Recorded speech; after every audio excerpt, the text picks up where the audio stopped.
People of God, y'all doing all right? Good. I'm so glad you're doing all right. It's a Monday, and it is a little late in the afternoon for me to go live. It's about 3 o'clock in the afternoon. So much is going on.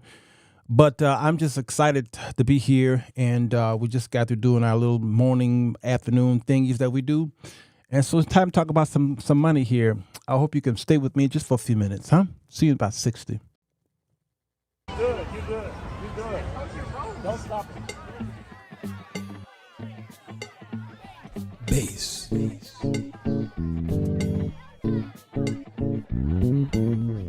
the show that will get you thinking, and where the topics are hot. Feel free to comment whether we agree or not, 'cause he's got something to say. Sirwalterj Jones.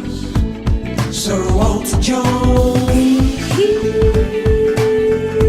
He's got something to say. Sirwalterj Jones. Sirwalterj Jones. Report live 7 days a week, always on time, but this time is not free. Sirwalterj Jones, always on fleek. Latest trending topics, had you jumping out your seat. He's got something to say. Come on in. The water's fine. Hello, everybody. Sirwalterj Jones Show. I'm here. It is the midday connection, baby. Come on in to Water's Fine. How you doing? You doing all right? Good. It's good to see y'all, bunkers. Some of y'all are on lunch. Some of y'all are off work. Some of y'all are retired. Some of y'all are just some of y'all. I'm just so glad that you're here. We're not expecting the 2,000 that we had yesterday when we were talking about the TD Jake stuff, because, you know, the Sirwalterj Jones Show don't just focus on all that other scandal stuff. We talk about stuff that will help you in your total being. Today we're talking about retirement, saving for emergency funds. Myth. Is it really a myth that you should have 3, 4, 5, 6, sometimes 12 months saved up for an emergency? My answer is yes. You should have it, but how should you have it saved up, and how much should you have? Well, we do know that putting money under the mattress is an old way that grandmama did. Mother put her money under that mattress, or she put it behind a wall or behind the TV. If you've ever watched the movie Soul Food, I think it was behind a wall or something like that. All right? And so bad. They just didn't understand the power of inflation and the unfortunate effect of inflation upon that dollar called fiat. And now that we're older and younger, now that we're older and wiser and smarter, and we understand how monies work, or the economy work, and currency work, we know better than just to put our monies into a safe at the house or put it in a lockbox at the bank. And matter of fact, we know even better to put our monies in a bank, thinking that we're going to get a nice rate of return on our monies. The banks don't pay you really hardly anything. Putting your money in the bank to get a return, opposed to putting your money in your under your mattress, is almost the same thing. So people that are smarter now, they're understanding that you should put your money into an online bank that has a nice, good rate of returns. We can get as much as 2, 3, 4% interest rate return, unless you're going to a certificate of deposit, which is a CD. All right, and those things are debated, and I get it. But in many cases, you who are African Americans who are watching me, a lot. I wasn't trained on this stuff coming up. I didn't see it. My parents didn't talk about it. My grandparents didn't talk about it. My uncles and aunties didn't talk about it, and they were doing okay. All right. My father owns some good land, so he understands real estate. But we didn't talk about investment in the market, what have you. My father didn't invest in the market. He invested in real estate, which was his market, his marketplace. But we wasn't taught this in school, and you was not supposed to be taught any of that in school because of the system of Prussia, is where we borrow our school system. They can't teach you that in school, because then unfortunately, America would not have blue collar workers. That sector of America couldn't operate, because you need slave workers for the company, which is the United States of America Incorporated, to operate, you need slaves. And so you don't teach the slave how to read and write. All right. So the school system don't teach you how to become self-employed or how to be your own boss, because then who going to work the factories? So when it came to saving monies, my dad told us to save money. All right. Well, we did, but then we wasn't making any money on it. So it's just sitting there doing nothing. All right. And nothing backs up save money. That not even the federal deposit. All right. It doesn't back anything unless it's in an institution. Well, the institution that the FDIC backs only pays you just a blink of an eye, unless again you go into an institution that the FDI do support or back, which is more of an online bank or a CD. All right, and then there's the market. So I was told to watch this video by Sharon Winsmith, and I'm going to see if I can react to this video. I think it's called "Don't Fall for the Myth That Everyone Needs an Emergency Fund." When I saw that title, I thought, wow, is she getting ready to say that we don't need an emergency fund? Well, that goes totally against everything that I have ever been taught in life, not to have an emergency fund. Because during the pandemic, we all discovered how much we should have had in an emergency fund.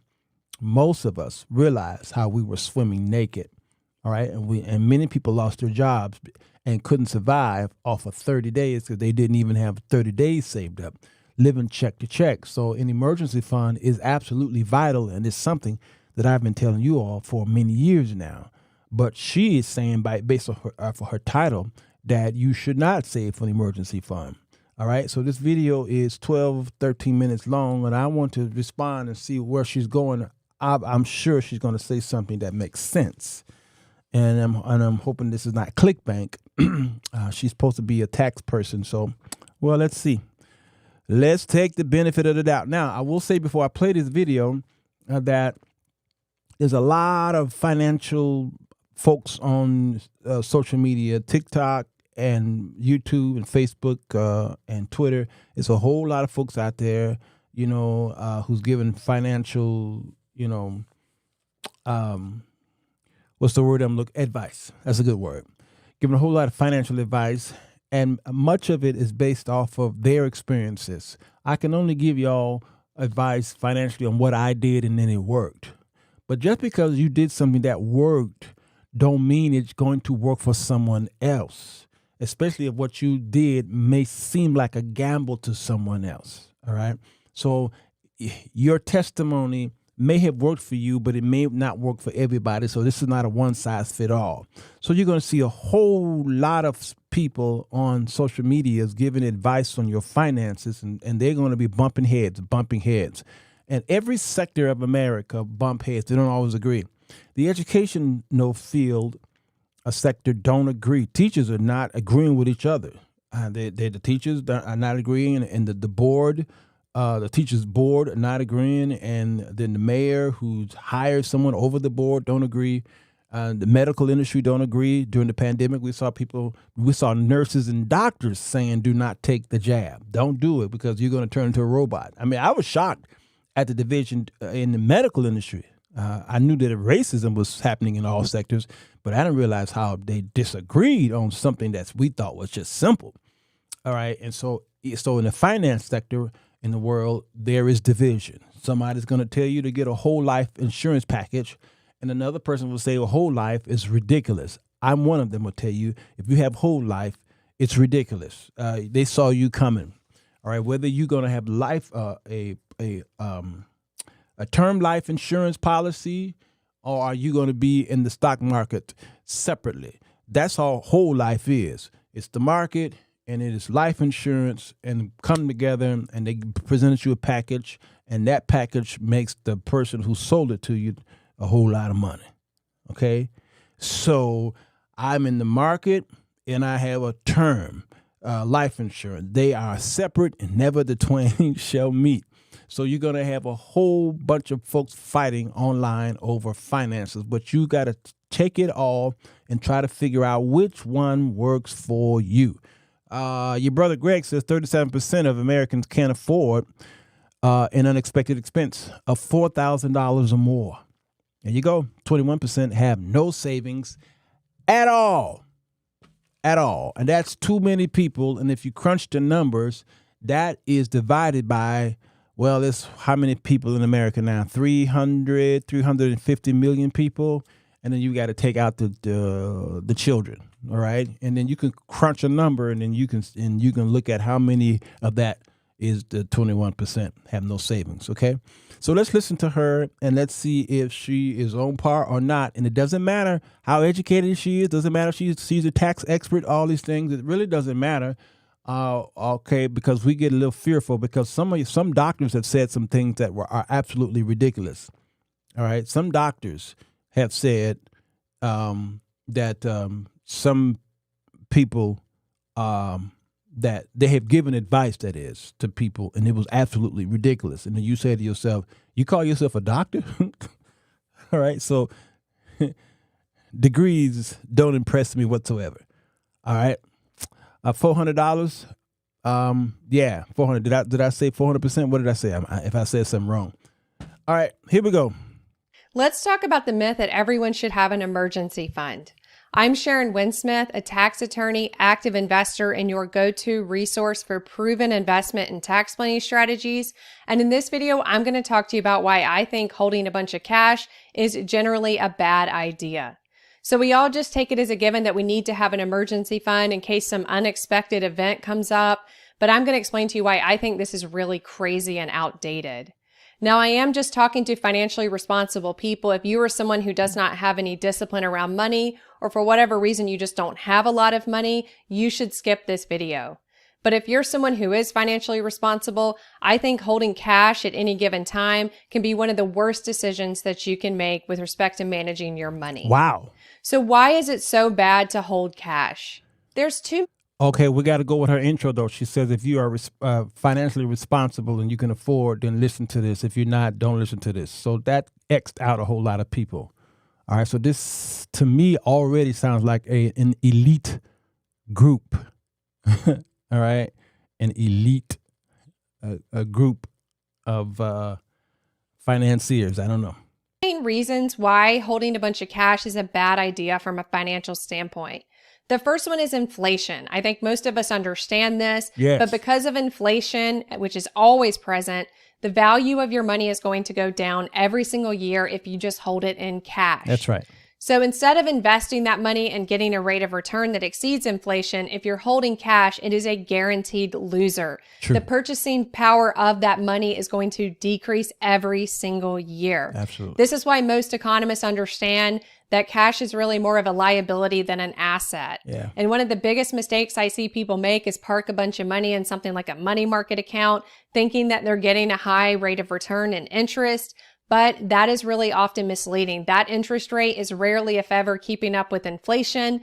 And it is a really bad decision to put your money or do something with your money that you know is a guaranteed loser.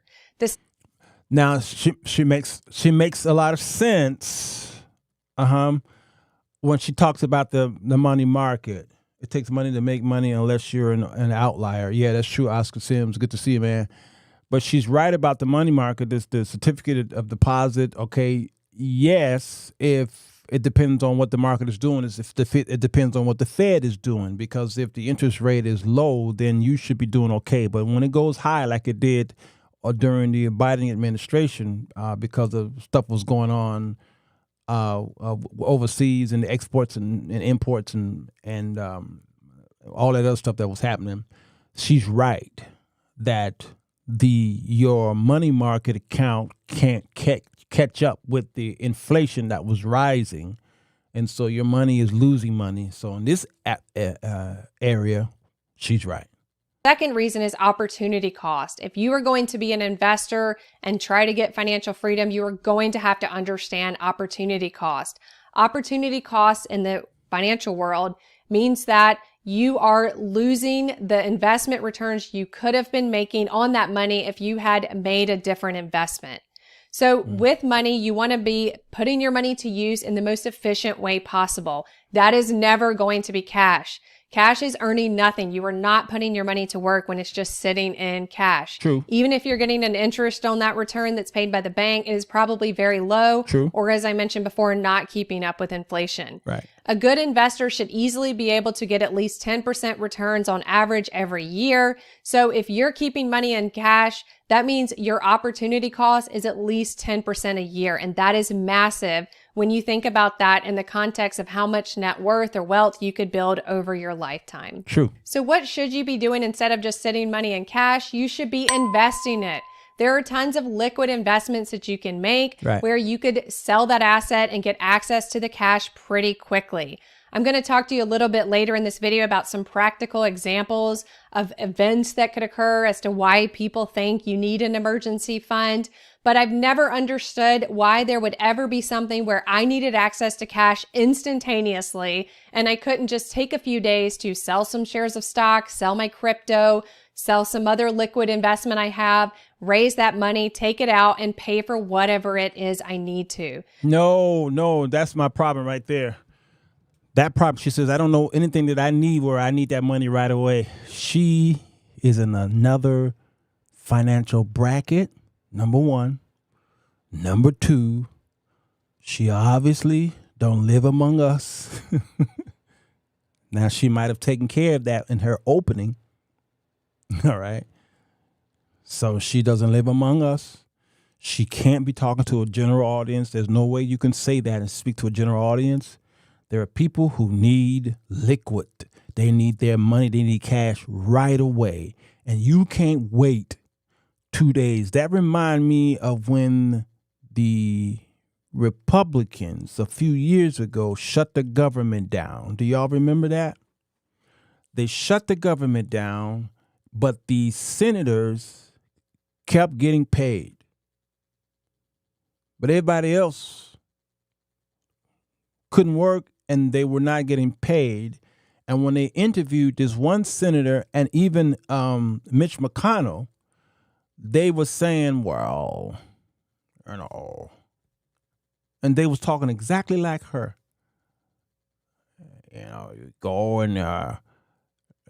into your funds, you know, go and sell your stock and sell, you know, your mutual fund, or go and cash out of your S&P 500 and stuff like that.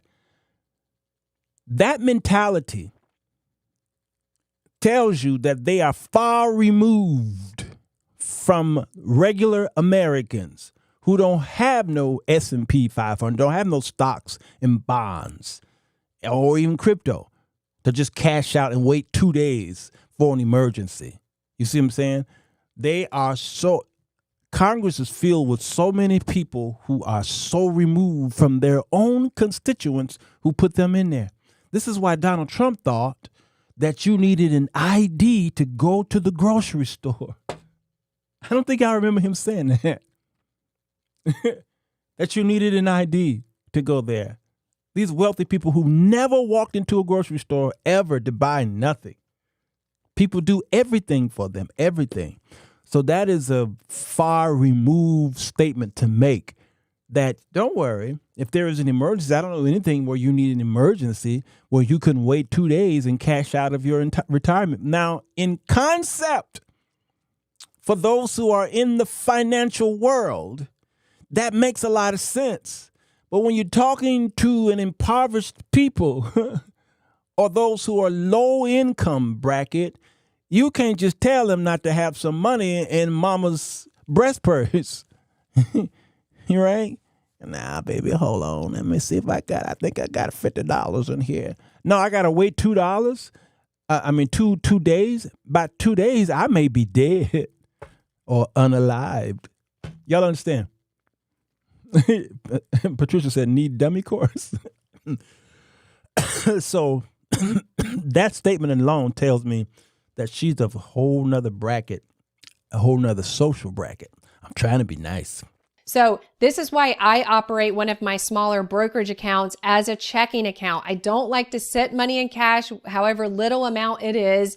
Instead, I keep it invested in the stock market. And if something came up where I needed access to that money on short notice, I would either sell shares of stock to raise the cash, or I would do an SB lock. I think a lot of this concept around emergency fund is built on people thinking that we're financially irresponsible, that something's going to happen where we need cash and we're going to be in this dire situation because we just have no access to it.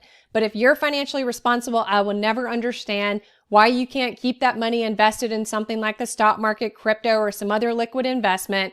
And then if for whatever reason, one of these crazy events comes to fruition, just sell that asset, pay off whatever it is you need to pay off, and go about your life. That sounds really easy, but man, let me tell you, in 1929, rich people had their monies in the bank. And once the market had crashed, people did a run on the bank, and the bank closed down, and the people couldn't get their monies.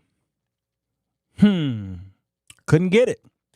Now, prior to that, during that time, there was no insurance for money. So today, there is an insurance, but that insurance is only up to what, $250,000. All right. So you got to be really above the financial bracket to really have that kind of money. To whereas, so again, she's speaking to another audience. If you don't have some what we may call petty cash hanging around the house, man, listen. Somebody rob you, and they take your pocketbook, Sheila, your wallet, all your credit cards, and all this stuff. All right, listen, it really is good to sometimes have a safe at the house, or maybe a safe deposit box at the bank where it's not. Even though the bank can shut down, you still have a physical asset is the safe deposit box. All right. But if your money's in an account, yeah, that's all digits. That money's not physically there. But if you had physical money in a safe deposit box, at least it's physical. When the bank reopens again, you got physical money you can pull out, and the bank can't do nothing with that money, because all they're going to do when you make a deposit is reinvest that money. That's how I got my house. I got my house because Dana Way put her money in the bank, and then I went to her bank or our bank, and I asked the bank, her bank, my bank for a loan, a home loan, and they took her money plus Orlando's money plus some of Patricia's money, and they gave me a home loan. If you ever watched the movie It's a Wonderful Life, that's how the Bailey brothers and the family, what have you, that's how they were able to, save the bank. Okay.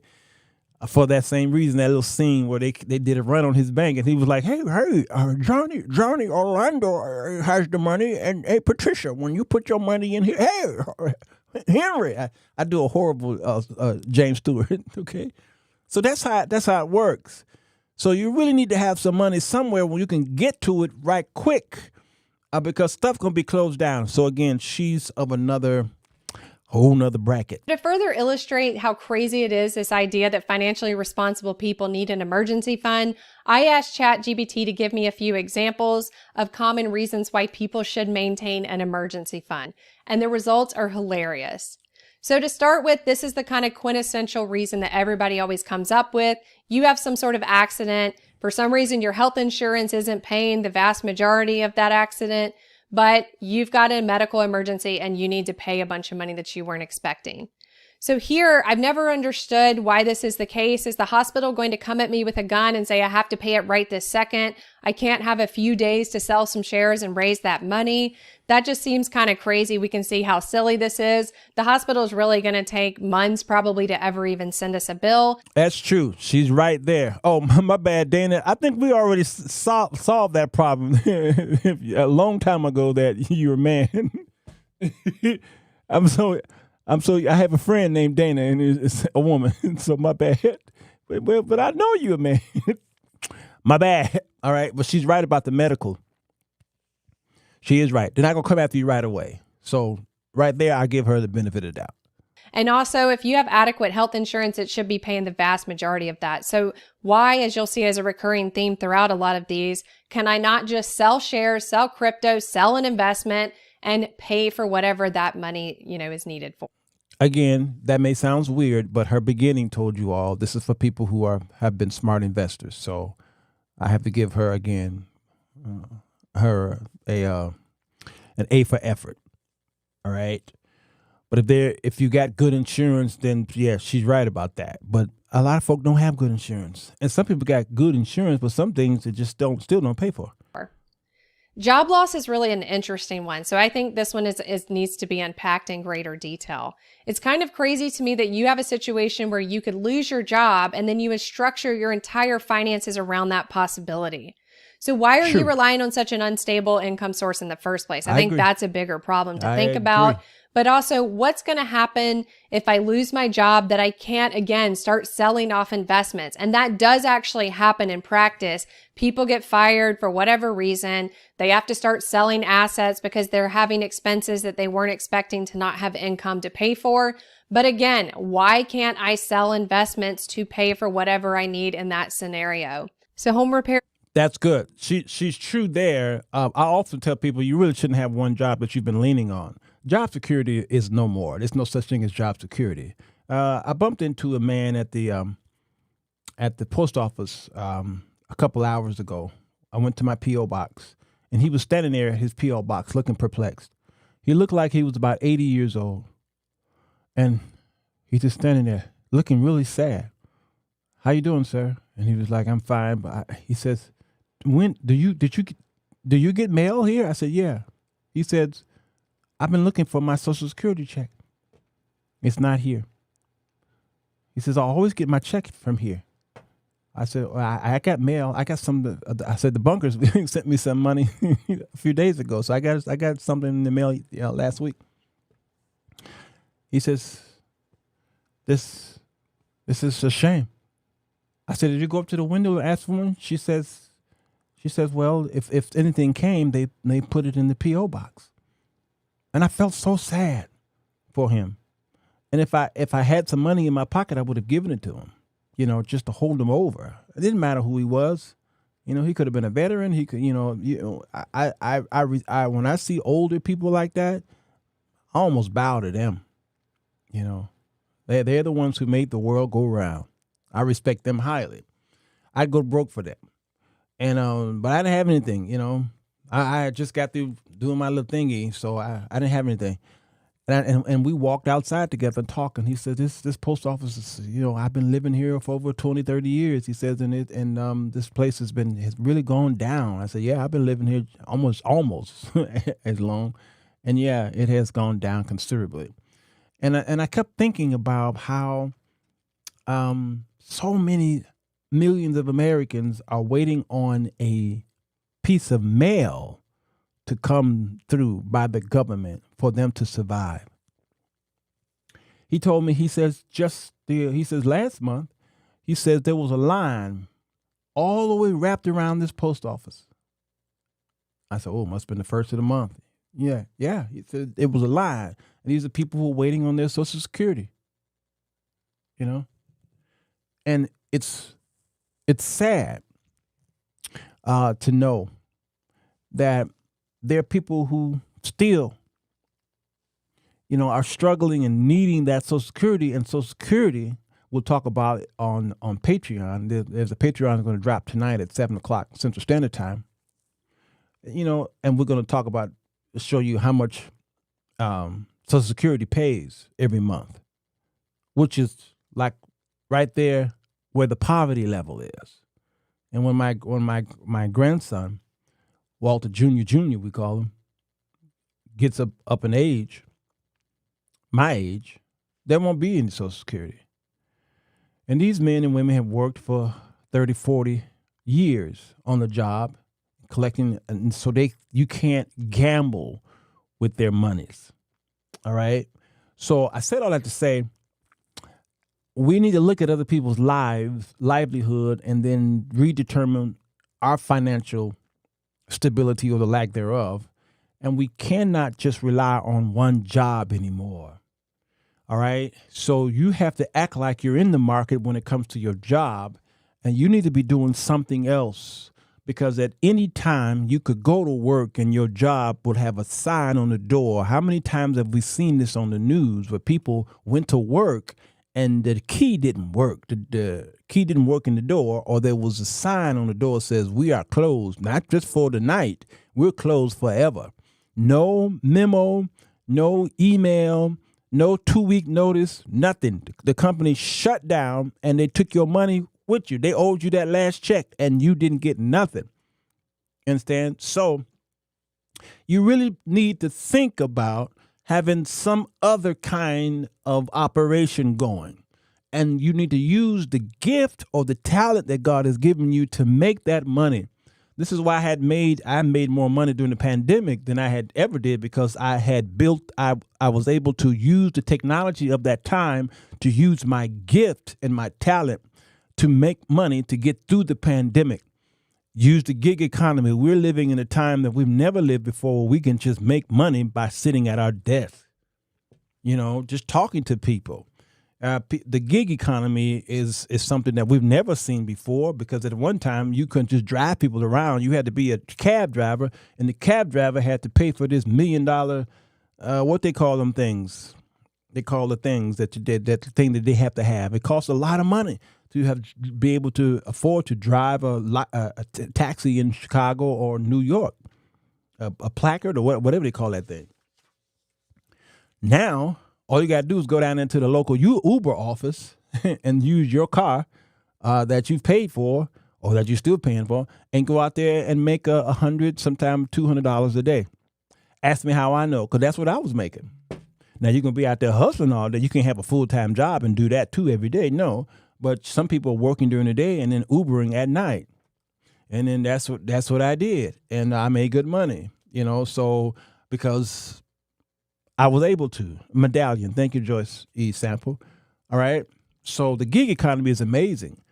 DoorDash, Uber Eats, people are crocheting, they're sewing, they're putting together little things, they're selling jewelry and stuff. They're writing books, or they literally are writing, they are selling books on Amazon with nothing in the pages. Blank books. And people are buying them by the millions. It's crazy what we can do. When I was, writing my first book, it took me a couple months to write that book, and but it didn't take me no money to upload that book on Amazon. Nothing. Cost me nothing. But if I went the traditional way, I would have had to find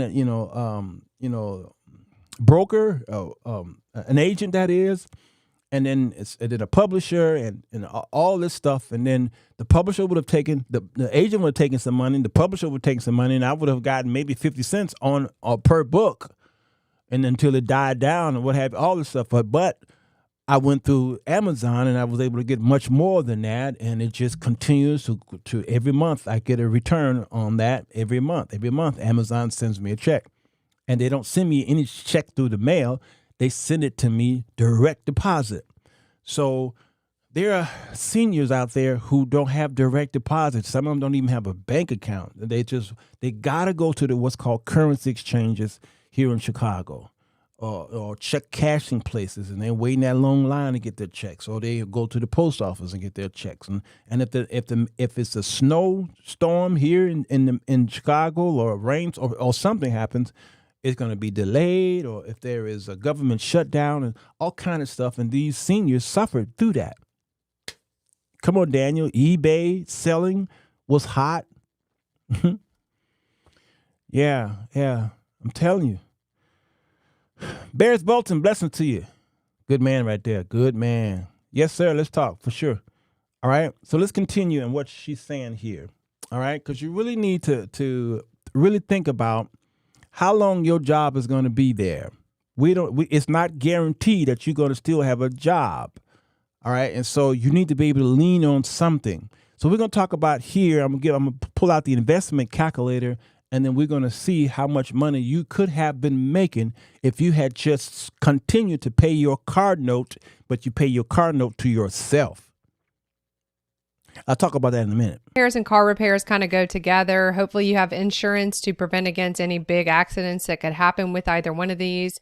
I don't know what you guys are doing to your cars to cost so much money. But again, if something unforeseen does come up, don't understand why you can't sell investments and why you have to have the cash immediately. Family emergency. So I hear this one a lot too. What kind of family emergency are we talking about? I mean, travel expenses is kind of crazy. Does your family live on Mars? Why would it cost you more than a couple $100s to get to your family? So this one just kind of doesn't even make any sense.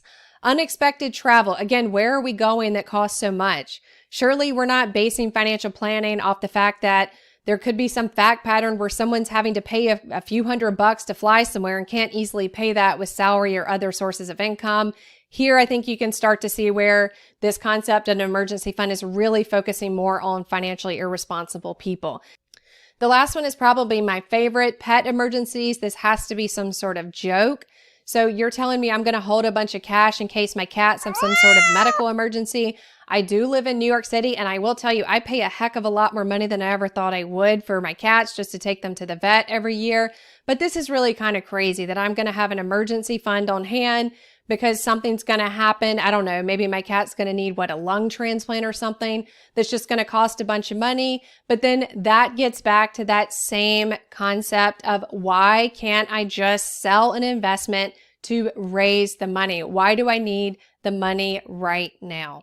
So we now probably understand that instead of holding money in cash, we could make investments in liquid assets. Yeah, she definitely sounds like someone who is a part of another, group of folks. She's upper echelon. She's up there, and she can't be coming to y'all churches and talking about any of this stuff because she would be laughed out of the church, and she might even be stoned. Okay, she might be stoned. All right, so it's not reality. It's not real world. It's just not. And she speaks like the 1%.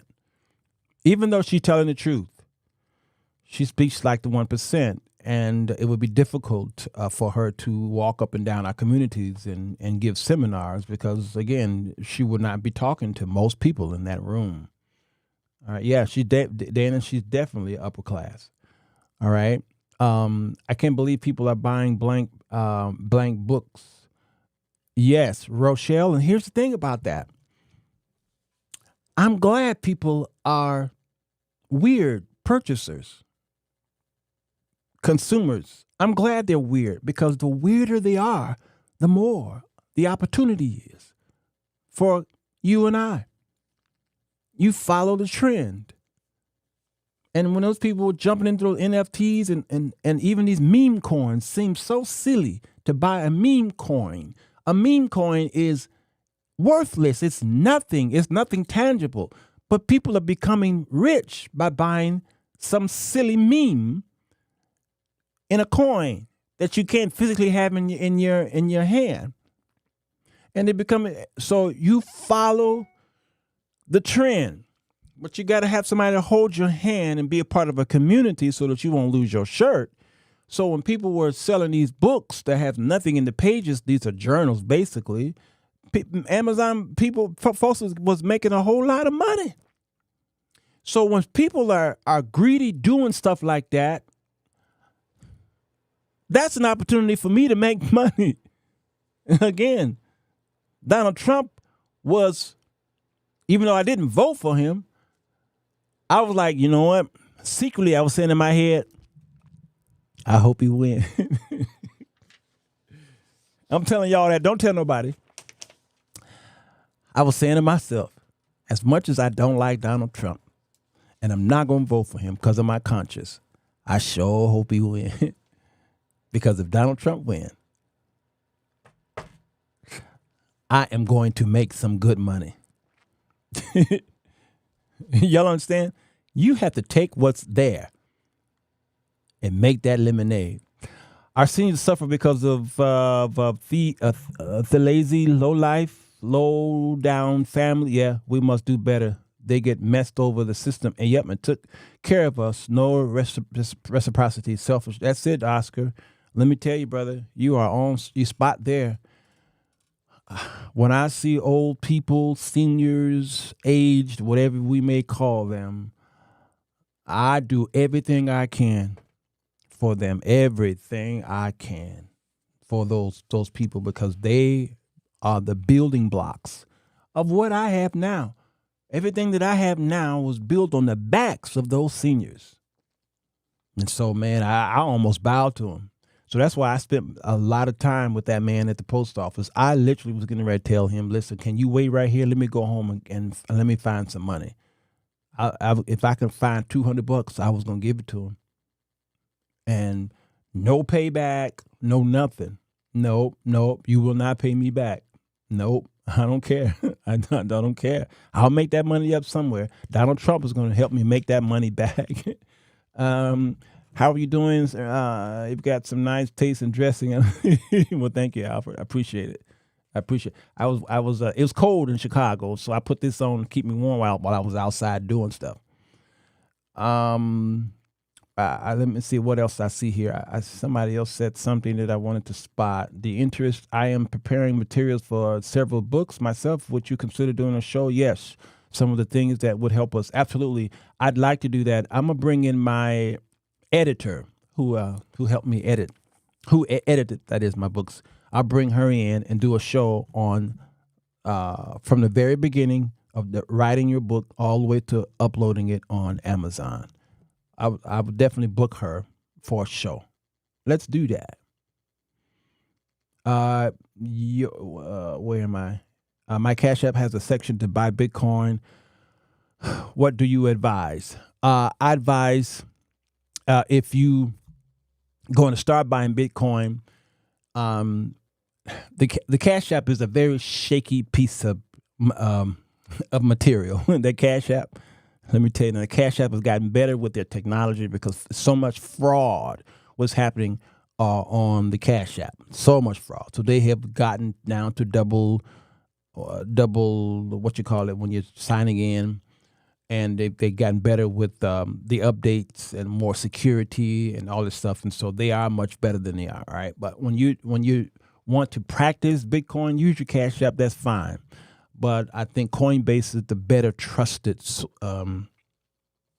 app to use. It's Coinbase. It's better. And there's a whole bunch of others out there, but Coinbase being popular, but the government got their hand in Coinbase, and so you should be good. Coinbase does the same thing to Cash App. Cash App, the difference between the two is that Coinbase you got to attach your bank account to it, and then you got to hopefully that your bank will accept it, and then you got to pull your money from Cash App pull your money from your bank to fund Coinbase, and then once it funds it, then you can buy some crypto. With the Cash App, the money is already there. And you just say, buy $5 worth of Bitcoin, and then you're good. It goes automatically. Ask me how I know. Mm-hmm. All right. So thank you, Sam. Authentication. Big word. Dual authentication on the Cash App. So if you're practicing with $5 and $10 here, you can use your Cash App to get started. Yes. But when you start getting to some of the bigger deposits, doing stuff, don't use your Cash App. Yes, don't do it. Go over to Coinbase, and then you can do recurring. This is what I do. When Bitcoin drop, I buy more. When Bitcoin rise, I buy less. And I put in sometimes I put in $10 a day. Sometimes I put in $25 a day. All right. I put in those things a day. No matter what Bitcoin is doing, I buy. Right, because it's just good to have it right now, especially what's getting ready to happen with Donald Trump and this whole Bitcoin thing. So I keep, thank you, Patricia, 2-step authentication. All right, and so you can do daily recurring, weekly recurring, monthly recurring. All right, so if you have $500 that you want to buy some Bitcoin, I wouldn't take $500 and then buy Bitcoin. I would take that $500 and split it up in 10s or 20s or however you want to do it, or maybe 50s. I'm gonna take $50 a day and buy Bitcoin until I reach $500, or $10 a day, or $5 a day until I buy Bitcoin. Why? Because it does this. It does this. All right. And if you bought Bitcoin, if you have $500 and you bought Bitcoin today, well, you bought it at this price. But if you dollar average it every day, then you buying it when it's going this, and you buying it when it's doing this, and so you actually making more money when it rides. You make more money because it does this over time. But you bought it at today when it's right here, then you're just gonna, if that makes sense. Mm-hmm. Yes, Daniel, I am on a moderate investment. Yes, and it works. It really works. And then the day is going to come when Bitcoin is going to hit the ceiling of $100,000, and then it may hover for a little while. And then guess what? Those people are some are going to be cashing out. Others may stay in there, but they're going to keep their eyes on everything up under Bitcoin, which is Ethereum and all these other altcoins. And boy, we about to see the .com explosion of the 1990s all over again, but it's going to be just a little different. It's going to be just a little different. Which Bitcoin to buy? Well, there's only one Bitcoin. You mean cryptocurrency? Buy Bitcoin. All right? It's volatile. All right? So don't play with it. Just put a little bit in there. Practice with your $5 here and there. Just practice with it. You'll be okay. Putting on what you can afford to lose. That's what I say. Put $5 in there. Put $10 in there and see how it works. Use that Coinbase app, because the Cash App won't be with you always. That Cash App may eventually go away. And so don't keep a whole lot of money over there, that Cash App. Please don't do it. Robinhood, used Robinhood app. Okay. There's so many. All right. Let's see what else she's got to say here. And so if we ever had some unexpected event occur and we needed access to money that we can't otherwise get, we could just sell some of those assets to raise that cash. But I know at least some of you are thinking, what if I invest that money instead of sitting it in cash and the value of my investment goes down? So this is, I think, one of the most outdated, unfounded statements people make about investing. I think this is really kind of more based on fear mongering, more based on crazy events, and more based on just a misunderstanding of how investments and assets work, largely the stock market. So let's look at trends over time. This is the S&P 500 from 1925 to present. So what you can see here, I'm going to ignore this kind of first little bit here, but what you can see is that it always goes up over time. And that's right, Joyce. PayPal offers opportunity to buy cryptocurrency too, and you can tie your PayPal to your Coinbase app. So if you want to buy crypto through Coinbase, tie your PayPal to Coinbase, and then you can do it that way as well. Yes, there are some dips, recessions. You can see a bunch of recessions here. But what happens? It always recovers and continues going up. Good investments are investments that appreciate over time. Smart investors make long-term investments, and those long-term investments will hopefully appreciate over time, meaning you don't care about short-term temporary dips. This is what happens with the stock market. I think people who think about, oh, my investment could go down, they're probably looking at a concept of I put all my money in right here and then this happens tomorrow or next week. That is not the way investing works. With the stock market, with this concept of instead of parking money in cash, you're going to put it in something like an S&P 500 index fund and use that as your checking account. That is not something where you're going to just put all your cash in here one day and just get really unlucky and it goes down the next day. Hopefully that's not what you're doing. You are adding money over time. You are making investments over time as you have more and more savings. Yes, you could, look at your stock market here, your portfolio. You could see, wow, it's really high. And then look the next week and it could be down there and be down a lot.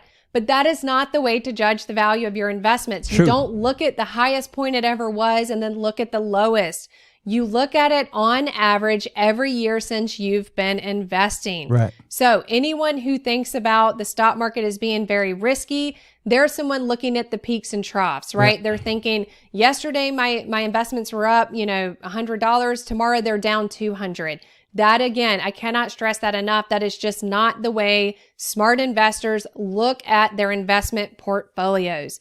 You need to be thinking about values 10, 20, 30 years from now. Right. So yes, something could happen where here my cat needs a lung transplant. Darn, it's not lucky that I have to sell shares on that day because yes, they're down in value, but I'm not selling my entire stock portfolio. I mean, hopefully we've got more money saved than that. Hopefully we don't have some crazy event that's not going to happen to the vast majority of us that requires us to sell a bunch of that portfolio. But yes, that could happen, but that's not the end of the world. You still have a bunch of other money and hopefully you've still got that money invested and you're sticking with it, because what matters is not that I had to sell some shares here to pay for my cat's lung transplant. What matters is when I'm 50, 60, 70 years old, passing this money down to my children, this is the value of my portfolio. And yes, I did have to sell a couple of shares to raise money, but what would the value of that be if instead of investing it, I had left it in cash? That is what you have to understand. You can easily see looking at this chart how opportunity cost works. And you can also easily see, just by common sense, that if instead of investing your money and it going up over time, you had left it in cash and it's going down in value over time, that is a bad result. So don't let this idea that yes, investments could go down in value prevent you from, making smart decisions with your money. And don't certainly let this fear mongering allow you to just park a bunch of money in cash where it's losing value every year. That's true. If you don't understand the concept of diversification, then, man, let me tell you, you are in trouble. You could lose everything because you're basing your wealth off of one thing. All right, now the S&P 500 is really assured. It is a beautiful concept. It is a beautiful machine created for those who are going to jump in and stay in there for the long run. It is one of the greatest retirement plans that we have out there. Yes, we have the 401ks and Roth and IRAs and these other little funds for insurance funds and all these other packages they keep putting together. But let me tell you, man, if you want to be in the market in one bucket, and all of these companies in one bucket, the S&P 500, the VOO, or whatever you want to go with, QQQ, whatever you want to go with, I think it is the best way for someone to, put it in there and walk away. And doesn't matter what the market does, even if it crashes. A market that crashes always rebound. Whenever there's a bear market, there is a bull market that follows. You understand? It's been that way since the 1700s. White folks are in this. Y'all hear me? Black folks, come close. Follow the white folks' money. White folk ain't gonna be in something this long and don't have trust in it. Follow the white folks' money. I'm following the white folks' money. Congress men and women are filthy rich today. Well, you know why? It's not because we pay them a salary. We pay them a decent salary, but that salary don't make them rich. They rich because of two reasons. Number one, special interest groups pay them in the back door. That's number one. And number two, the stock market. Y'all, can you tell me who is probably one of the wealthiest persons that is in Congress today? And it's a female. Anybody know? Put her name down there in the thingy. And when people want to invest, they want to see what that woman is buying. Put her name down there. All right. So let me show y'all this calculator, and then we can go. All right, because I do see some questions here. All right.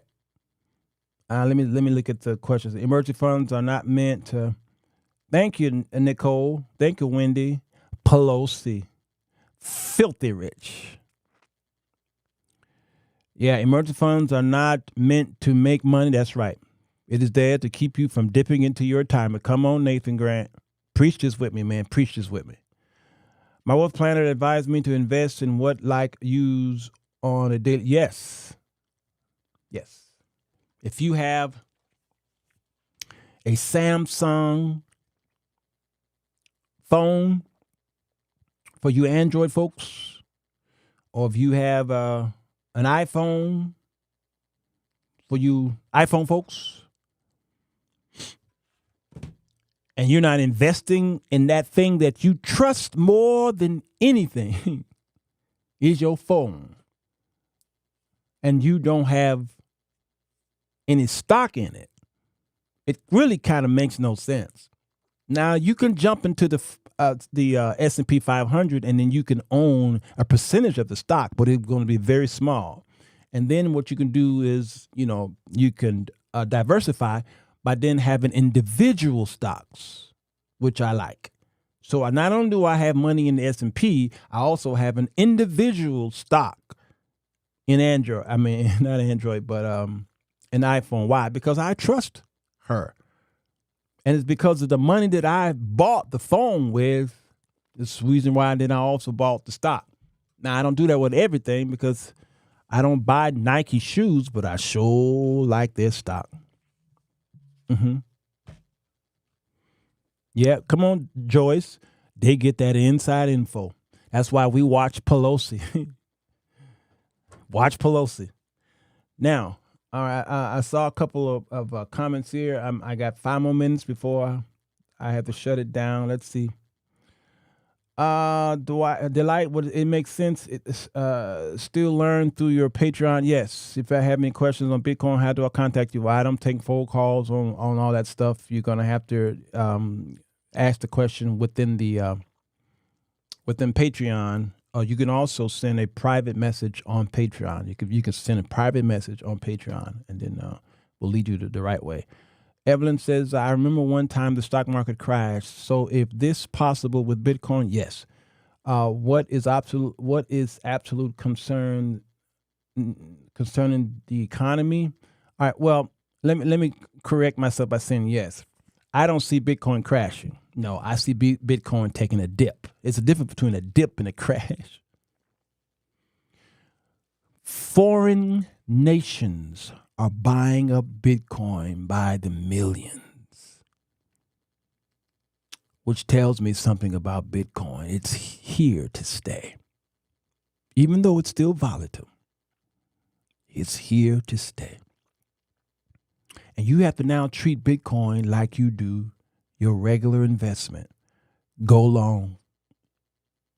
No matter what it's doing, go long. Because when it was at 70,000 and it dropped all the way down to 20,000 and people were like, oh, Bitcoin is over, and people started selling, and then people were selling. They lost all that money and they just sold. And then Bitcoin went all the way up to back to 80,000, and folks were like, oh no. Why? Because investing is an emotional thing, and it's filled with FOMO. Filled with FOMO. All right? So don't worry. When the market crash, more millionaires are made during crashes. Follow the money. Follow the white folk money. Follow the white folk money. All right? There are some fraudulent people asking me to invest in Bitcoin. So how do I know that they are a real company? Don't fool anybody who asks you to buy any Bitcoin. They will be in the comment section as we speak. Everybody on who's Bitcoin or who's talking about any type of stock or cryptocurrency, who's a content creator, their chats and comment sections are filled with hackers and hoax and all these folks. It's going to be even here on this show. Ignore them all. I don't ever solicit any funds or anything from you all, ever. Okay? So just like a person going to come to you, a publisher, and tell you that you have a gift and, I can help you publish a book. Treat that the same way that a person will come to you and say, hey, we need to buy some Bitcoin. My answer is you can do it all by yourself. You're welcome, Majetti. That's your name. You can do it all by yourself. You can buy Bitcoin by yourself. Go to Coinbase, and it takes you 60 seconds to buy Bitcoin. You don't need nobody to tell you, to just meaning if people coming to you to say, hey, you want to buy? No. Tell them no. No. I can do it on my own. And then watch the market. Your app tells you that it dipped or it rose. The app will tell you. It's doing this. All right. I think I saw another question. Rachel, praise God. Her surgery went well. Rachel's surgery went well. We knew it would. Prayers of the saints. Prayers of the righteous availeth much. All right. Let me show you this calculator as we go.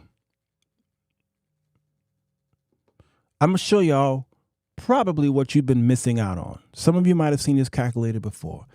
So let's act like we want to plan for our retirement and you have 10 more years left. Okay? You have 10 more years left on this earth. Okay. You have 10 more years left before retirement. Okay. Let's say you have $500 you want to start off. All right. This is the initial deposit of $500. All right. You saved it. You went out there, you did some Ubering or you sold some jewelry or something, or you went eBay, you did something. You raised that $500. All right. You took that $500 and now you've got to keep that going. So let's say you want to invest in your retirement every month, $500. You're like, oh man, that's too much. Make it work for you. I'll get back to that calculator, but some of y'all was paying $500 a month for your car note for 6 and 7 years. And then you paid the car off. And then what did you do with that $500? That $500 got meshed into other expenses. You did something with it, right? You was able to afford that car note all those years, and then all of a sudden, what happened to that $500? What you should have been doing, and what I decided to do, was act like you still got a car note since you were able to keep it going for 5 years. Well, keep it going. This time it's not going to benefit the car company. It's going to benefit you now. Take that $500 now and put it into your note. You are now going to pay yourself.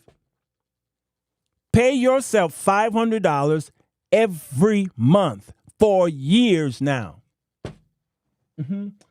I'm going to get back to the calculator because I'm going to show y'all how it's going to benefit you. You may have answered this question before, but where you suggest someone like myself to start? I have very little understanding of investing. Are you in Patreon? If you're not in Patreon, that's only $5 a month. Go there, please. All right, now, that $500, you're going to now act like you still have it. Let's go back to the calculator. And what you're going to do is you're going to take that $500 and put it in your contribution. How often? Monthly. All right. Here, for how many years? I told you got 10 years to do this. We can lower it if you like. You're like, well, I'm in my 60s. I ain't got but 5 years, Ella Jones. All right. 5 years. All right. Now, if you want to invest in the S&P 500, the S&P 500 averages between 7 and 10% a year. If you Google it, it's between 7 and 10%. So let's go with the lower number, 7%, the compound interest monthly. Okay? You can afford that. Well, let's see how much you would have made in 5 years by putting $500 investing in yourself. Number, please. I think you can do something with that, can't you? Now, can somebody tell me? Somebody do this addition. Now, can somebody now take $500? Y'all do this for me. Take $500 times 12. which is what you would make in a year, and then times that by the 5-year goal we have here, how much did y'all come up with?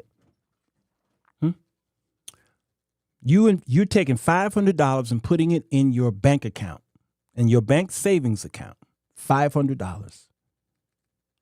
All right. At the end of the year, how much is in your account? And then times that, Archer Gray, by 5 years. You did that for 5 years. Can somebody tell me how much would that be? Some of y'all's math is bad. How much would that be? I'm waiting on you. I'd like to know. Okay. Daniel says $30,000. Can somebody check his numbers? Sam says $30,000. Bro, Greg says $30,000. You just made $6,500 by doing what? Because that $500 that you're saving and you're just saving, you're only gonna make $30,000. If you save that and put it in your bank account gives you 0.001%. You ain't gonna make no money in your regular bank. So by investing in the stock market at 7%, the lowest percent, all right, average a year, not the 10 that is sometimes is average, but 7. You added an extra $6,000 over just 5 years. I don't think y'all are understanding this. Do you not understand the power of compound interest? That's what this is. This is compound interest.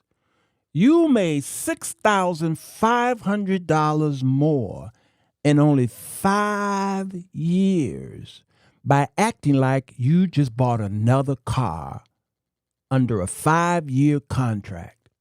But this time, you're the car dealer. And this is at 7% interest rate. I gave you the lowest rate. But what if over 5 years that the market does give us 10% return? Well, the numbers change. You just added a couple more $1,000, $39,000. Come on, y'all. It's just that easy. And y'all like, well, I ain't got 5 years. Sometimes I want to just put y'all across my lap and take a belt and just beat you, because the pandemic almost lasted that long. We was in the pandemic for about 3 years. 3 years, gone.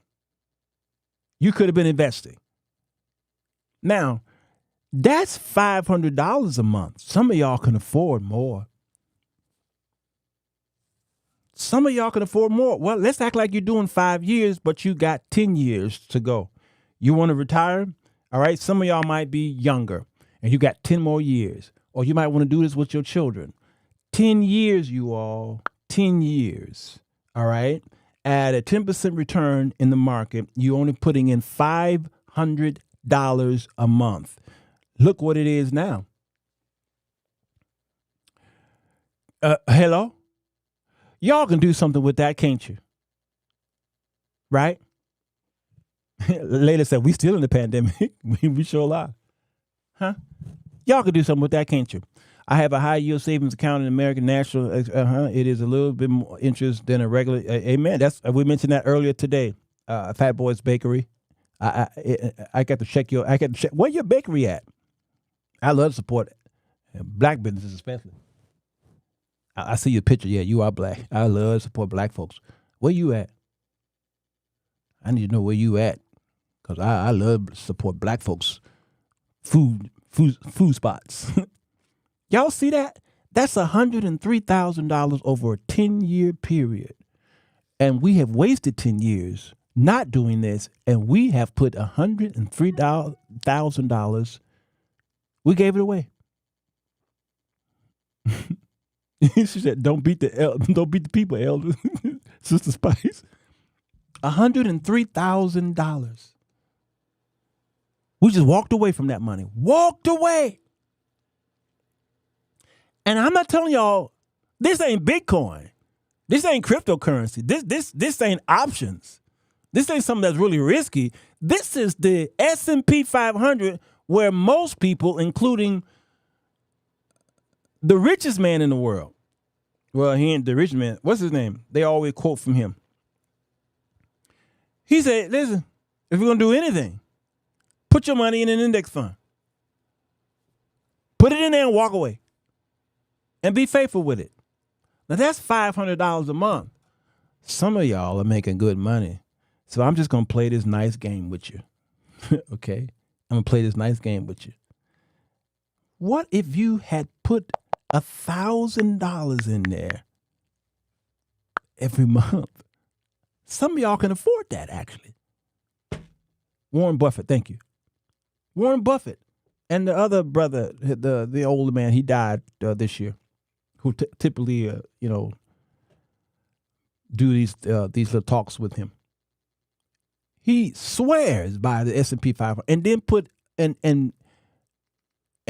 made a bet to these asset managers that the S&P would beat any investment or trade over time.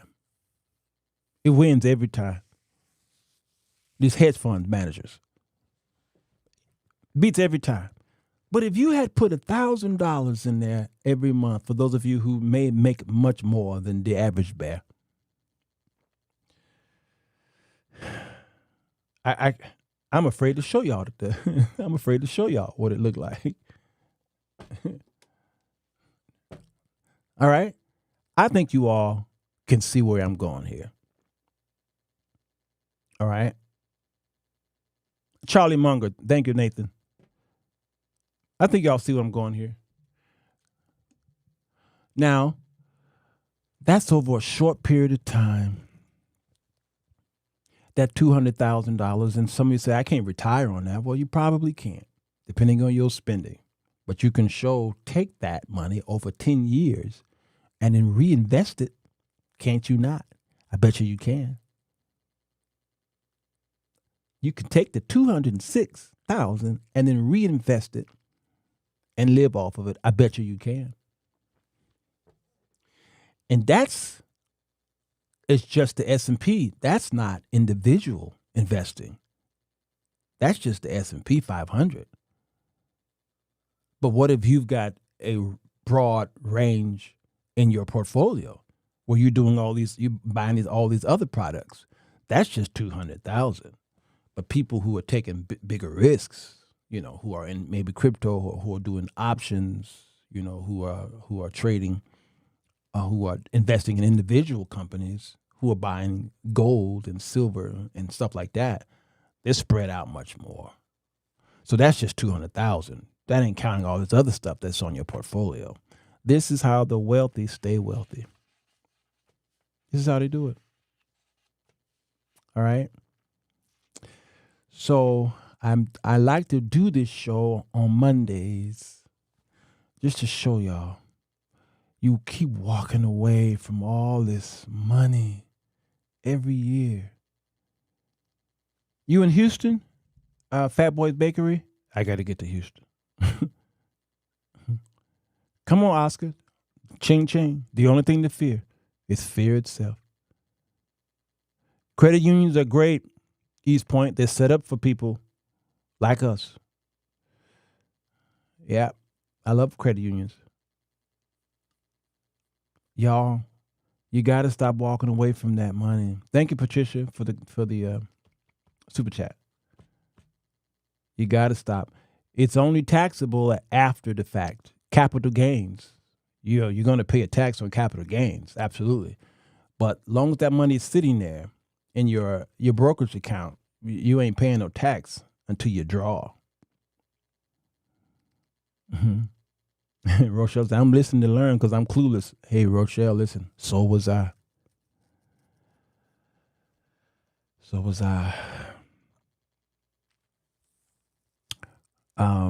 Is buying a house for the sake of using it as an Airbnb a wise investment? Yes and no. I'd like to talk about more of that in Patreon, but I got to shut this down. The wise builds wealth, but fools spend it so as they get it. Yeah. Amen. Thank you all. Come on, Daniel. So was I. I was a bigger fool than you, though, Daniel. I was bigger than you. How much you want to bet? Remember we used to do that? How much you want to bet? I was a bigger fool than you. All right, that's a lot of money, y'all. That's $200,000. All right, let's do the 5-year thing before I go. Let's see what it is over 5 years. Make it shorter. All right, and let's act like the stock market is only 7%. Okay, that's still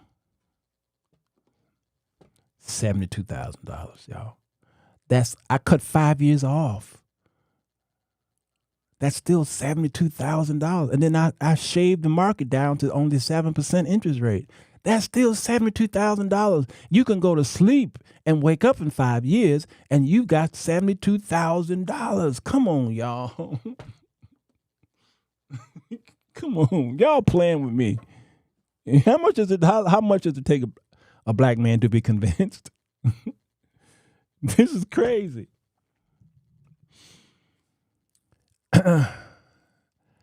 All right. Let's see. What if God not giving you the chance to do anything because he keeps allowing Satan to send you problems after problems? And did you blame that on God? Shining River? Because Satan comes after me every day. Anybody in here? Can anybody in here tell me if Satan comes after you every day?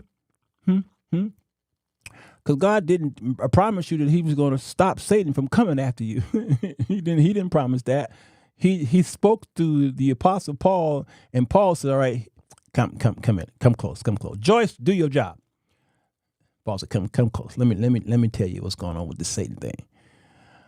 I got a clothing store, and we only sell armor in this clothing store.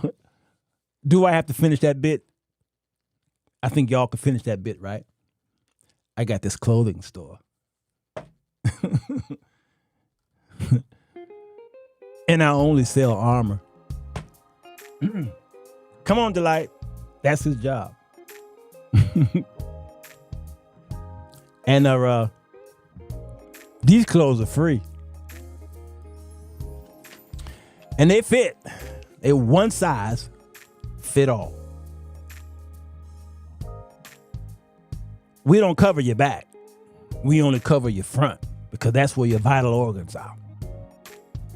Carolyn, you got it. I think y'all got where I'm going here. We're not talking about little stuff. We're talking about big financial issues. Please, Shiny Rivers. I was so heavy in debt. And here's the thing. I never blame the devil for my debt. Not me. Never. That would be like blaming the devil because the police pulled you over for speeding. And that sounds funny, but the woman was supposed to MC a program. She got to the church late, and she got on a microphone telling us, and then that devil pulled me over. And we asked her a question, were you speeding? Well, yeah, but the devil didn't pull you over. God pulled you over. God sent the police.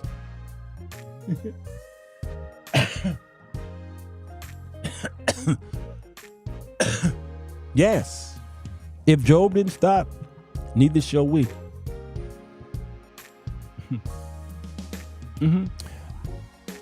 Shining Rivers, I'm trying to be and I like the cheeky thing. That's London. Cheeky. I like that. No, I'm being serious. Here.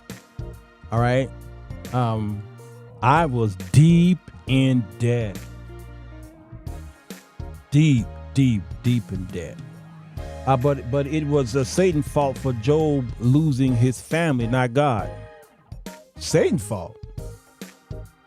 No, Shiny. Can y'all tell me where Satan went to get permission to do what he did to Job? No, wasn't Satan's fault. So we have to be careful of the wiles and the tricks of the devil. God ain't stopping the devil from doing his job. He got a job, and guess what? You got one too. You got a job. And people have been in so much debt that they didn't think they can get out of. But like I was saying yesterday about the ounce of prevention that is worth more than a pound of cure. You've got to start slow to dig it took you a long time to get into debt, and it may take you a while to get out, but you got to start somewhere. If you were irresponsible, which is why you were in trouble, not Job's, you blame yourself. Okay? This is Shining River. I would love to talk to you. She said, y'all not listening. I'm listening to you, Shining. That's why I say I want to talk to you.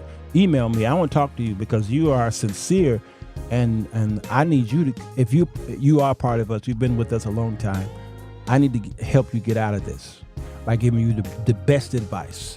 You have to start slow because it took you several years to get into that. I don't know. I'm not speaking to you per se because I don't know what your situation is. So I can only talk about myself. I dug myself into debt. I did this. The devil didn't do this. God didn't do this. I did this. I saw things that I knew I couldn't afford, and I just started buying stuff and then not paying bills on time, and then giving all this interest rates and all this stuff. I wasn't a smart investor. All right. I wasn't a good steward of my money, and I dug myself deeper and deeper. So now I'm in this debt. I can't blame the devil for me trying to get out of this hole, but he keep pushing me in the hole. No, I put myself in that hole. So now I need to now find a way to get myself out. And the best way to get out of a hole is one step at a time. You dig in the wall and put your foot in that wall, and you climb higher, and you dig in the wall and put your foot in that wall, and you climb higher. So if you're in credit card debt, you may have to do the snowball effect. And you see which the smallest that you owe, pay them small bills off and rip them cards up and go to the next one and rip it and go to the next one. Ask me how I know. This is how I got out of debt. I went to the smallest insignificant thing, the stuff that instead of buying a cup of coffee, my credit card, I just put towards that credit card, and I paid it off over time. And then what it does something mentally for you as well. You feel free when you know that you've knocked out an $8,000 debt over a short period of time. But for those who are responsible with their finances and are smart and being made to help aren't the same shoes. I blame God. You said, did you blame God? I blame Satan. Okay, yeah, you and I need to talk. Okay? You and I need to talk because Shining River, I don't want you to make any excuses. I would like to give you the best advice possible. All right? I just sat with somebody. I had to talk till the music was over because you're more important than that music is. I sat with somebody who was seriously in debt. All right? I mean, $10,000 credit card bills and all this stuff. And she had a car note. She had only, about $1,700 left on her car note. And what she was going to do? She was going to take another a year and a half paying interest to pay that car note off. I says, don't do it. Don't send them another another check or whatever you do. I said, don't do it. I need you to sit here and I need you to figure out how can you come up with that $1,700 and pay that car off as soon as possible. And if you was able to raise $1,000 by doing all the gift and the talent that you have, and you over the 30-day period, you should be able to raise that money. And we began to talk about all the things that she could do to raise that money. And I said, and when you get that $1,000, don't just pay the bill because all they're going to do is spread it over time because they want to make that interest money. You've got to make sure you pick up the phone and call them and say, put this on my principal. because they're in the business to make money. They're in the business to make money. So I says, you need to take that. You need to find a way to take that money, find that money, and pay that sucker off as soon as you can. Because what's going to happen is you're going to keep spreading that over time. And interest rate, let me tell y'all something. I can't tell you how many people couldn't afford to pay a car note this month. And they asked for some time. And the car people says, don't worry, we'll tack it on the end of the contract. And you did that a few times over the life of that loan. Okay, you emailed me, Shining River. Thank you. Thank you. Because you're in the lion's den here. You may have to ignore a couple people. All right. And so you paid $20,000 for that car. But because you forbeared, they kept putting this month at the end of the contract. And then the pandemic came, and there was a couple times you couldn't pay this month. They said, don't worry. Notice how nice they are? Don't worry. We'll just put this month on the end of the contract. Now you done paid it. You done paid it for the life of the loan, 4, 5, 6 years. And then you think you're getting ready to pay it off. I got one more payment, y'all. Y'all rejoice with me. I got one more payment.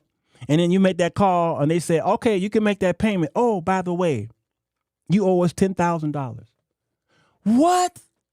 No, how? Well, remember, for the past couple of years, we keep telling you we'll put it at the end. Well, we was putting it at the end. So it's at the end. You owe us $10,000. That person can't pay that. So guess what? The truck is coming. I'm telling you what I know, not what I'm guessing. And these are the games that are played on you. So when my car note, my last Sirwalterj, I owed $3,000 on it, there was no way I was going to keep paying that bill over time. No, when I saw $3,000, I found that money. I went in Muddear's purse. I went up in here. Muddear, huh? Come here. Let me see what's down there. Hold on, Muddear. Son, what are you doing? I just want to see what's going on down there because you keep digging in there. You got any bank tellers in there? I just started digging in Muddear's purse. I found $3,000 and I paid that sucker off because there is a settlement on it. There's a settlement on that because it said I owed $3,500, but they said, but if you pay it off, you owe $2,700. There's a settlement on that. So what did I do? I just saved all that interest. Man, listen, this is simple mathematics. This is simple budgeting. Simple budgeting. Yeah, the music ran out, y'all. But I had to take care of my dear friend here because you can hear her sincerity. She wants to get out of debt. And then we got to find a way to get her out of debt. We got to find a way. All right? And so you all who are in Patreon, all you got to do is go to the beginning of our financial shows where we talked about budget. We had a young lady from my church to do a budgeting class, getting out of credit card debt. We had Rose Hahn on, Uncle Larry's on, and myself, and all these other YouTube videos that I pulled up in the finance room. Just go to the very beginning and just spend a week going through all those videos. So you're going to find something in there that's going to help you. But you got to get yourself out of debt. You got to do it as soon as possible because we don't know what's going to really happen in this administration for the next 4 years. We don't know what the market's going to do. We don't know what Main Street's going to do. We don't know what your job's going to do. We don't know what the car industry is going to do. We don't know what the housing market's going to do. We don't know what nothing. And then a war may come here. Another pandemic may come. Some kind of catastrophe may come. We don't know. But we got to be prepared. We got to be prepared. Did I call shining woman a shining river a woman? Because I be talking. Y'all try doing this every day. You know. Okay. And if they convince you to get a Gap, call them and get some of your money back. I do not do Gap, nor do I do extended warranties. I don't do it. All right. I'm not saying y'all should act like me, but I'm telling you what works for me. I don't do extended warranties on anything I buy because the car industry makes their money on extended warranties. They don't make their money on selling you the car. The dealer, all right? The dealer buys the car, don't make much money on it, but they are offered extended warranty contracts, and the company offers them, tell them, listen, you can make $500 per customer on this contract if you sell it, and that's why they keep pushing the contract for the extended warranties. That's how they make their money. I don't buy them. What I do is I save up for a rainy day. Oh, it's a Layla. Oh, Layla Proctor been calling you queen. Shining River, we so sorry. Layla. All right. So I don't buy no extended warranties. No. You're welcome, Patricia, because they making money on that. So if your car is going to break down, something's going to explode. Okay. So I put money away and then stop. I typically, if I buy a big product like a car, I save about $2,000. Act like it's an emergency fund. I put $2,000 away. I put enough away for a used engine. That's what I do. And I'm good. I don't touch it. That's the car's emergency money. So when that car breaks over the 4-year period, all right, then here's what happens.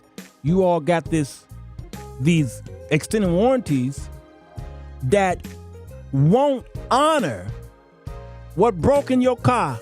Even though you've paid them several $1,000s over time, then your car break, you take it over there to Something Shield. What's that commercial? Something Shield, Car Shield. And then Car Shield tells you, that little thing right there, we don't cover that. We cover everything above that, but we don't cover this. And you done gave them $6,000 over time. Not me. Not doing it. No, I take the money that I saved and then I use that money to fix my car so I can save all this money on this extended stuff. I don't do it. And if you absolutely need to have Gap, in many cases, your car insurance have Gap. Don't get the Gap from the car lot. Get the Gap from State Farm. It only costs $5 extra. I don't think y'all getting any of this, are you? It only costs $5 extra. Yeah, that's right, East Point. That's right. I'm almost credit card free. I've been enormously challenging while I raised my 4 kids. I continue paying it down even after my car was. It's a feeling of freedom. Come on, Ella. Preach this. Preach it. Preach it, preach it, preach it. This is simple arithmetic, y'all. That just happened to me. They rejected my repairs. I'm telling y'all, Veronica is an unsatisfied customer. Y'all see right here. She said they rejected her repair. There's a young lady at my church, LaQueta. I called you young lady, LaQueta. I called you young lady. You're going to pay me for that. She did this, her and her family did the same thing. They was paying for that Car Shield thingy. And when they took the car, they had paid thousands of dollars over time. When they took their cars back, took it for repair, they wouldn't cover it because it was this little piece here that was not under the warranty. Y'all don't fall for it, because what's going to happen is y'all going to go on carshield.com or on YouTube and type it in there, and you're going to hear all these beautiful comments about they covered this and they covered that. They're good people. Well, there's companies out there that go in there and get rid of all negative stuff. CarShield paid for that, and the company comes over there and get rid of all of the negative comments, all negative stuff. And so in most cases, you see mostly positive stuff because they went there and did a wipe on the internet. Ask me how I know. There's a company called Delete Me that deletes all this negative stuff. You're going to see it tonight on Patreon in the finance room. One of the guys is talking and he tells you about delete.com. All right. So y'all stick with me, and I promise you I can answer as many questions as humanly possible up to my pay scale. We don't know what we do know. I thank God for you, and amen. Amen, Oscar. Brother, thank you, man.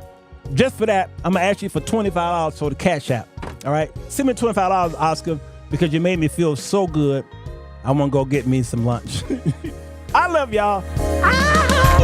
See you tonight. Patreon.com.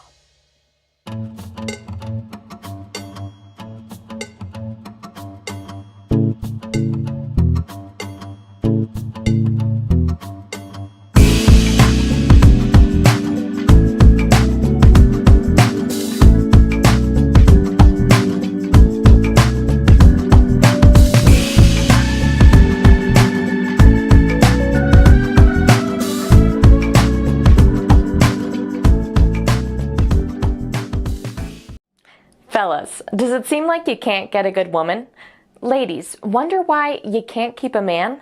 Then read The 4 Women That Men Desire, Volume 1, by Sirwalterj to figure out how to break the cycle. Go to Amazon.com to get your copy today.